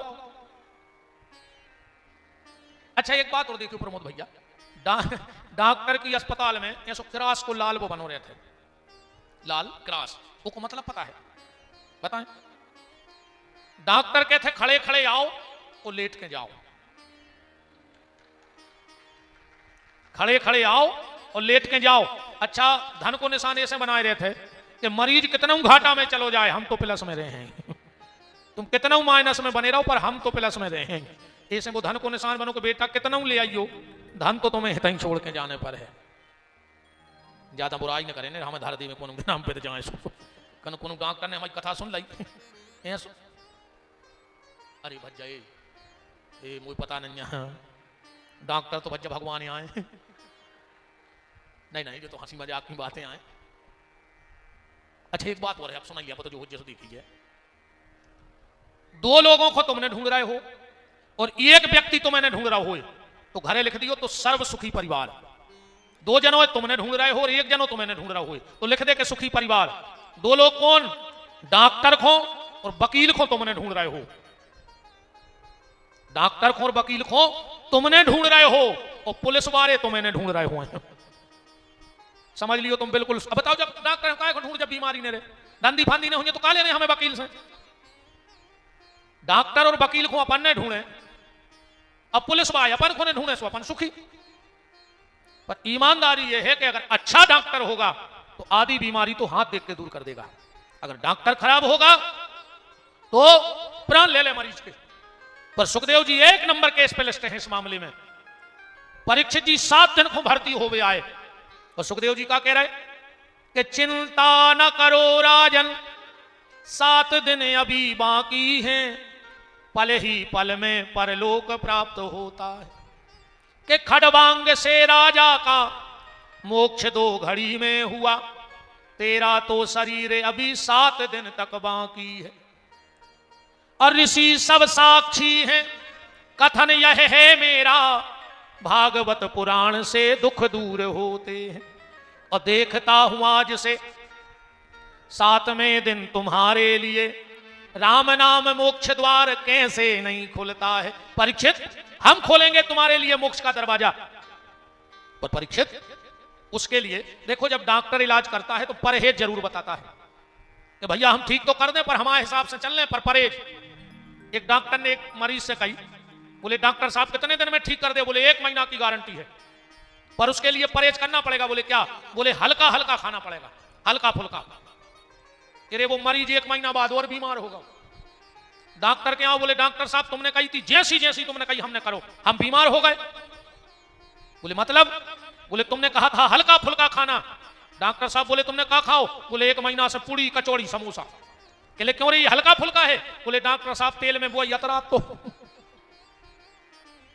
तेल में बोआ यतरात तो हल्को सामने सोची जो डूब नहीं रहा सोची खाओ हल्को फुल्को। राम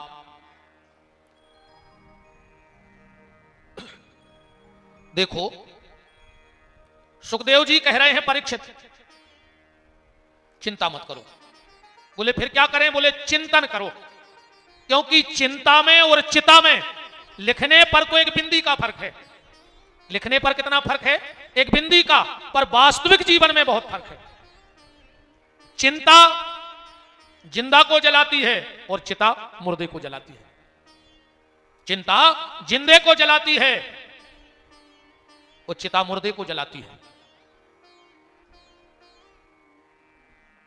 निवेदन, अगर तुम चिंता करोगे तो तुम्हें चिता मिलेगी, और अगर चिंतन करोगे तो सच्चिदानंद परमात्मा मिलेगा। इसलिए चिंतन को छोड़ दो और चिता को छोड़ दो और चिंतन से जुड़ जाओ, क्योंकि हमारी चिंता करने से कुछ होने वाला नहीं है। बोलो होगा कुछ हमारी चिंता से? हमारी चिंता से कुछ नहीं होगा। कि चिंता ऐसी डाकनी कि काट करे जो खाए, और वेद विचारो का करे कि कानों दवा पिलाए। इसलिए चिंता खत्म करो और भगवान के चिंतन में लग जाओ। देखो भैया, कबों को अपन ने देखो है पिताजी हरे अपने बच्चों को डांटा थे, क्या कहते हैं? खा ले अबे जेदना हम है सो जो दिन हमने रहे वो दिन पर है पता। अच्छा मियारी को मूड़ा तुम अं साध तुम मर जाओ तो घर के रोटी ने खे। कई आदमी को लगा हमने हुई है तो का हुई है। अच्छा तुम्हें अगर हमारी बात पे भरोसा नहीं हो तो मार के देख ले, तुम मरो भर।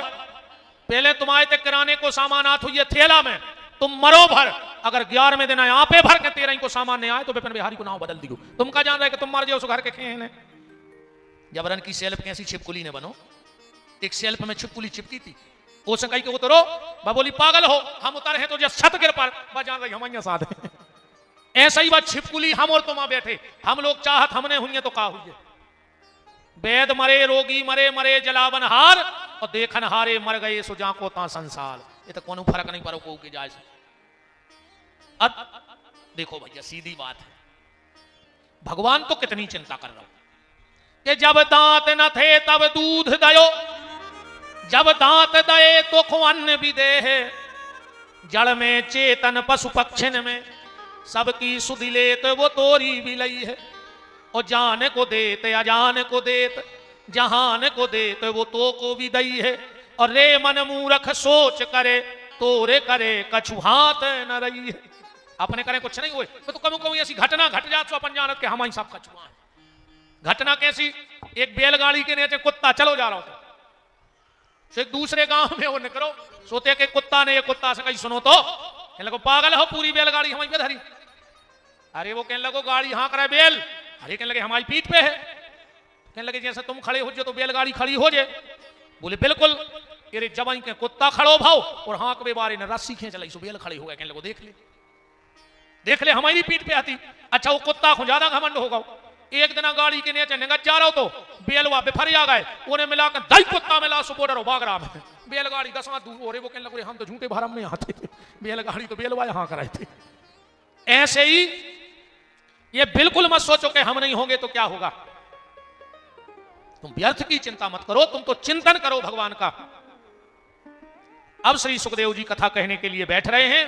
परीक्षित जी ने हाथ जोड़ करके पूजन किया है। अब गुरुदेव नमो सुखदेव नमो, गुरुदेव नमो सुखदेव नमो, गुरुदेव नमो सुखदेव नमो, गुरुदेव नमो सुखदेव नमो, गुरुदेव नमो सुखदेव नमो, गुरुदेव नमो सुखदेव नमो। और इसी पावन आज भगवान के मंगल महा इस आनंद में पूर्व मंत्री माननीय श्री भूपेन्द्र सिंह जी के सुपुत्र श्री अविराज सिंह जी उपस्थित हैं। उपाध्याय परिवार में उनका खूब खूब मान है। गुरुदेव नमो सुखदेव नमो, गुरुदेव नमो सुखदेव नमो, हे रुद्र देवता अवतारी, हे रुद्र देव अवगणधारी, हे रुद्र देवता अवतारी, हे रुद्र देवता अवतारी, गुरुदेव नमो सुखदेव नमो, गुरुदेव नमो सुखदेव नमो, गुरुदेव नमो सुखदेव नमो, गुरुदेव नमो सुखदेव नमो,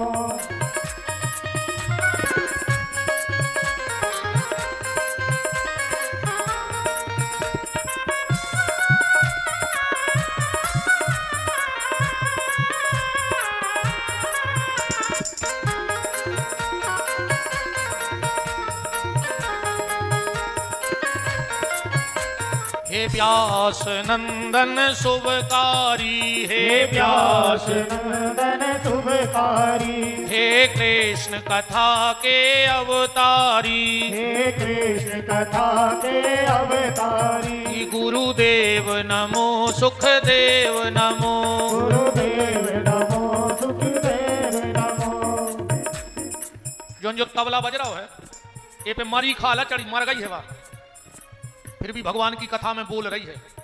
अब तुमने तो मारे कहा है ना को इन्हें पट गए। तुलसीदास जी लिख रहे हैं रामायण में कि जे को कथा में आके वो कीर्तन ने गावे समझ लियो वो मर गो कहा।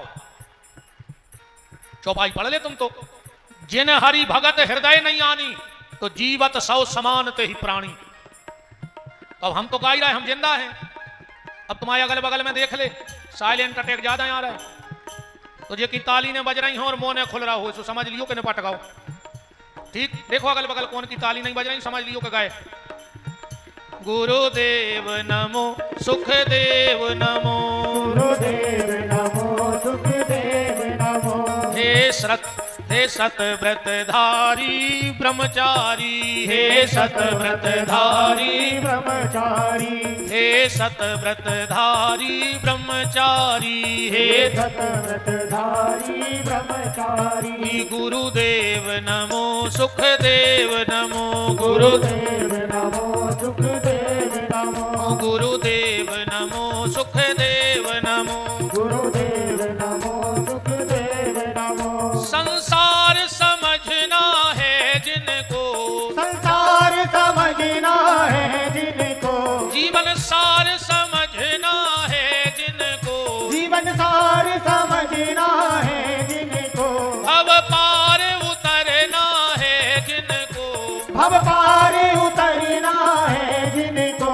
गुरुदेव नमो सुखदेव नमो, गुरुदेव नमो सुखदेव नमो, गुरुदेव नमो सुखदेव नमो, गुरुदेव नमो सुखदेव नमो, गुरुदेव नमो सुखदेव नमो, गुरुदेव नमो सुखदेव नमो, गुरुदेव नमो सुखदेव नमो। गुरुदेव नमो सुखदेव नमो। सुखदेव भगवान की जय हो। अब परीक्षित को कथा कहने श्री सुखदेव जी बैठे और परीक्षित पहले ये बात समझ लो, ये जो संसार है जिनको मिल गया वो भी दुखी और जिनको संसार नहीं मिला वो भी दुखी। संसार जिनको मिला है वो भी दुखी और संसार जिनको नहीं मिला वो भी दुखी। बात ऐसे समझ लो, एक मंत्री जी एक पागल खाने के दौरा पे गए तो वहां का सब स्टाफ आ गया। मंत्री जी ने एक एक पागल खाने के कमरे का निरीक्षण किया तो एक बड़ा शुद्ध साफ अच्छा यंग लड़का दोनों हाथ बांधे और ऐसे कमरे की छत को देख रहा है। मंत्री जी ने डॉक्टर से कहा, डॉक्टर ये लड़का तो अच्छा लग रहा है, इसको बंद क्यों किया? डॉक्टर साहब बोले कि सर एक चंचुला नाम की लड़की थी, उससे प्रेम करता था और उस चंचुला नाम की लड़की ने दूसरे लड़के से शादी कर ली तो ये उसके विरह में प्रेम में पागल हो गया। मंत्री जी और आगे बढ़े तो एक आदमी नाच रहा था।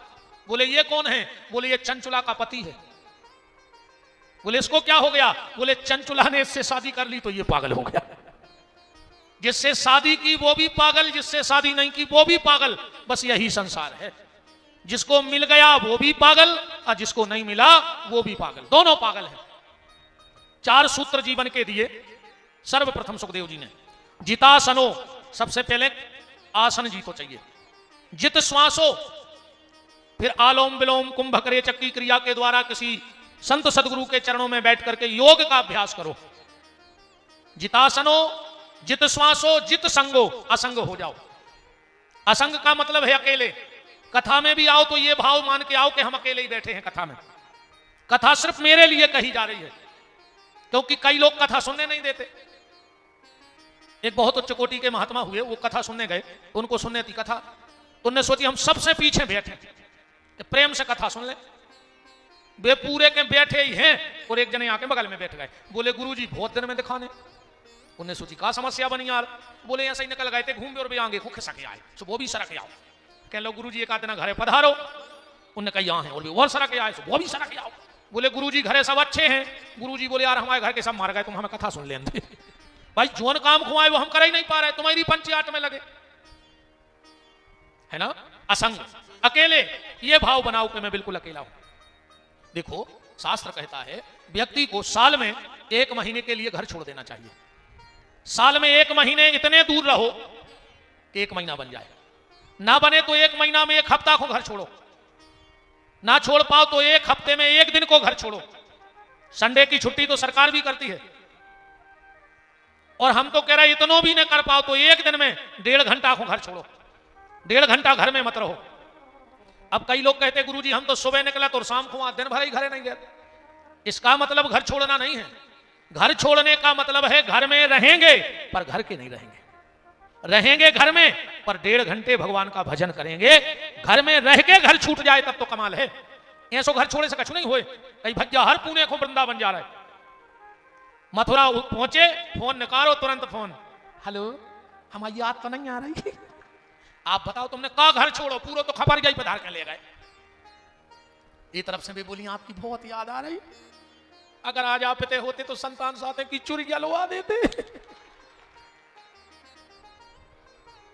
ऐसा घर छोड़ना कुछ ही काम का नहीं है। घर में रहो पर घर के ना रहो। असंग, फिर जितेंद्र या इंद्रियों पर विजय प्राप्त करो। अब परीक्षित जी ने प्रश्न किया, क्या प्रश्न किया कि दुनिया बनाने वाले का तेरे मन में समाई, तूने काहे को दुनिया बनाई। जो तो है फिल्मी गाना, पर भागवत उठा कर पढ़ ले शब्द बिल्कुल यही है। सुखदेव जी कह रहे हैं, परीक्षित जी कह रहे हैं गुरुदेव भगवान के मन में ऐसी का बात आ गई कि भगवान ने दुनिया बना डाली। का जरूरत थी दुनिया बनावे की, और दुनिया बनाई फिर उनमें राक्षस बनाए। उनसे फिर भगवान आए उनको मारो और वाही वाही लूटे और चले गए। जब सब कुछ भगवान के हाथ में था तो राक्षस बनाने की जरूरत क्या थी भाई। जब सब भगवान कर रहे तो राक्षस बनाई क्या, अच्छे अच्छे बनाओ। तो बिल्कुल यही पूछ रहे कि दुनिया बनाने वाले क्या तेरे मन में समाई, तूने काहे को दुनिया बनाई। पर देखो बिल्कुल भागवत में सेट हो गए पहले के फिल्मी गाना। इतने अच्छे गाना बनते यार पहले कि हम उन्हें व्यास गद्दी से गा रहे हैं। पहले के गाना यही नहीं, बड़ी देर भई नंद लाला तेरी राह तके ब्रजवाला। अब बताओ ये कहूं से गा दिखा के लथे में। ए मालिक तेरे बंदे हम, ऐसे हो हमारे कर्म, नेकी पर चले और बदी से डरे, ताकि हंसते हुए निकले दम। है ना। ईश्वर सत्य है, सत्य ही शिव है, शिव ही सुंदर है, जागो उठ कर देखो जीवन ज्योत उजागर। जी हाँ गाना। और आज के गाना ढिंग चका ढिंग चका ढिंग चका। अब ये ढिंग चका को का अर्थ बन रहा तो मुझे क्या बताऊं। बताओ को व्याख्या कर सका ढिंग चका की मंच पे आके। ये को का सार ने कर रहा हो, कहिए क्या बोलती तू आती के खंडाला, क्या करे मर जा फांसी लगा ले क्या करो। पर उसका भी अंतर है। पहले के जो गाने बनते थे तो कहते थे शास्त्रीय संगीत और सुगम संगीत कहते, और आज के गाना जो टीवी की स्क्रीन पे आते हैं उस पे लिखा होता है इस हफ्ते का पॉप सॉन्ग। कौन सा सॉन्ग है? पॉप सॉन्ग, जिसमें पहले पॉप लगा हो वो सॉन्ग माने गाना कैसा होगा। आप ढंगाई चका हो सका। हो सका ढंग चका के नहीं, क्या हो सकता है। और इन्हीं फिल्मी गानों ने आज हमारे विचारों का परिवर्तन कर दिया। देखो आज वायु प्रदूषण पे विचार हो रहा है, जल प्रदूषण पे विचार हो रहा है, ध्वनि प्रदूषण पे विचार हो रहा है कि नहीं हो रहा है। वायु प्रदूषण कार्ड बनवा रही सरकार, जल प्रदूषित ना हो दवाइयां डलवा रही, ध्वनि प्रदूषण के लिए कानून बनाया गया। पर मेरे हिसाब से एक चीज का प्रदूषण और रुकना चाहिए, और अगर यह प्रदूषण ना रुका तो इसके परिणाम आने वाले समय में भयंकर हो सकते हैं। आप वायु प्रदूषण रोको, आप जल प्रदूषण रोको, आप ध्वनि प्रदूषण रोको, पर आज जो सबसे खतरनाक प्रदूषण है वो है विचारों का प्रदूषण। आज विचारों में ज्यादा प्रदूषण फैल गया, आदमी की सोच बदल गई, संकुचित सोच हो गई आज के आदमी की, संकुचित जिंदगी जी रहा है। आज का आदमी दोहरा जीवन जी रहा है, आज का आदमी दोहरा जीवन जी रहा है। एकांत में शराब और समाज में पानी छान के पी रहा है। क्या हालत हो गई आज की कि अकेले में दारू पी रहा है और सबके सामने तुलसी के पत्ता को आचमन कर रहा है। यह विचारों का प्रदूषण फैल गया, इसको रोकना जरूरी है। आदमी की सोच बिल्कुल बदल गई। हमारे घर में कुछ गलत हो जाए, आदमी के भगवान के आगे कौन की चलत है ना। और यही काम अगर पड़ोसी के यहां हो जाए तो कहते हैं उनके पाप के घड़ाया फूट रहा है। तो तुम 1 महीना पहले मारत फिर रहे थे, तुम्हारी पुण्य की कौन सी नदियां बह रही थी बताओ। हमारा बच्चा अगर अच्छे नंबर से पास होता है, रात भर नहीं सो, पढ़ता ही रहो है। और अगर पड़ोसी को 1 नंबर ज्यादा लेके आ गओ और पैसा देकर करवाओ, स्कूल जाते ही तो खेला करा। बोलो ये सोच हो गई कि नहीं हो गई? डबल सोच। तुम तो बहन जी हर से पूछो, दूध में माछी गिर जाए तुम्हारे दूध अलग कर देते कि नहीं करत? अरे कहूं घी में माछी गिर जाए, कृष्णानगर बाढ़ में कोई ने घी फेंको 2 किलो की माछी गिर गई थी। दूध में माछी गिरी सो दूध फेंक दो, और घी में माछी गिरी कहीं धोखे से गिर गई तो दूध में का जानबूझ के सुसाइड कर आई थी हमारे में। बोलो ये जीवन हो गया हमारा आपका, ये जिंदगी हो गई हमारी आपकी।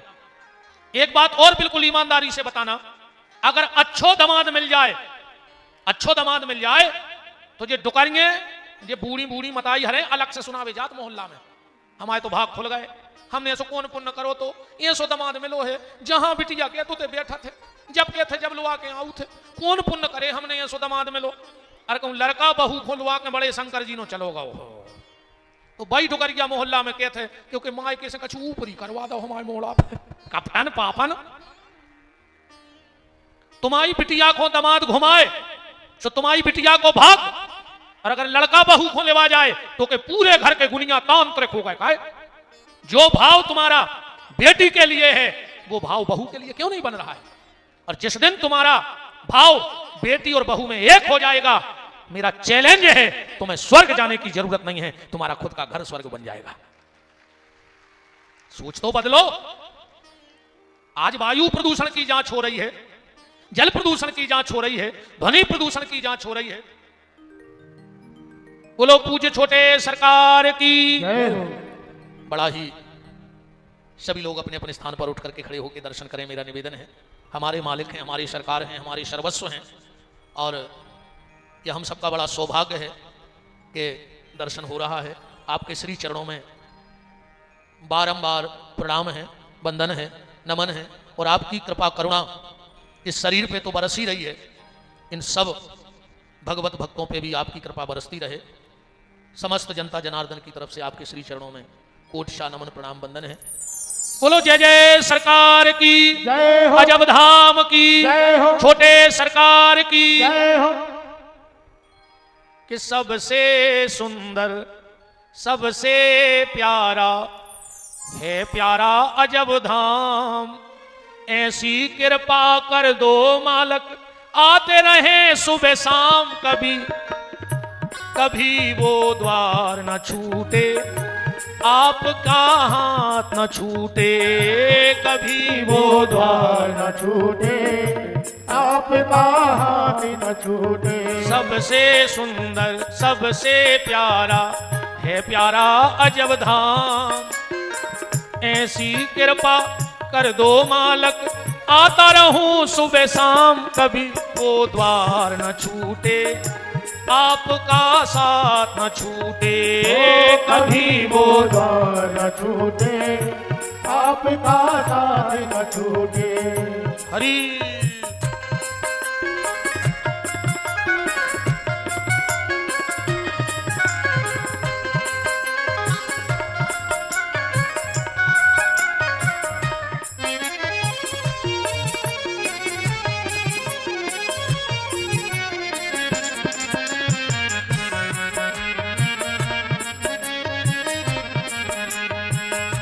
कभी वो द्वार न छूटे, आपका साथ न छूटे, कभी वो द्वार न छूटे, आपका साथ न छूटे। बोलो छोटे सरकार की। जय हो। विराज जाएं आप लोग।